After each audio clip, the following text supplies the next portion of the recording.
Bref, le prunellier est présent partout autour de nous dans les campagnes. On le reconnaît aisément à ses petits fruits bleu foncé et ses épines féroces et défensives. Depuis toujours, le prunellier a été lié au monde de la magie et de la superstition. Son surnom d'épine noire lui donne une dimension mystique. On l'oppose souvent à l'épine blanche, qui est le surnom donné à l'aubépine, et comme pour renforcer une dualité naturelle qui perdure depuis de lointaines origines. En santé naturelle, le prunellier apporte ses bienfaits en revitalisant le corps, tandis que ses prunelles, blêties et correctement préparées, régalent nos papilles.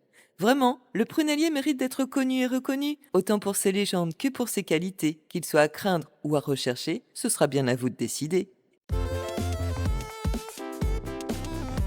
Et on l'appelle aussi néflier commun ou néflier d'Allemagne. Méconnu aujourd'hui, le néflier fut autrefois un arbre commun dans les vergers d'Europe. Il nous offre un fruit étrange, oublié, mais pourtant plein de ressources, la nèfle. Dans l'est de la France, on donne le surnom coloré de cul de chien aux nèfles. Il ne faut pas confondre le néflier commun avec le néflier du Japon, que l'on appelle aussi bibacier, dont les fruits sont jaunes et charnus, ou avec le néflier d'Amérique, qu'on appelle aussi sapotier noir, dont les fruits blettes, les sapotes, ont un goût de chocolat.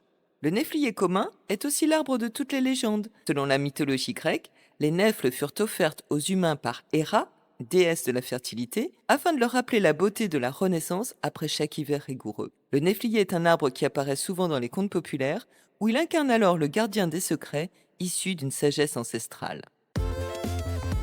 Le néflier, Mespilus germanica, appartient à la famille des rosacées.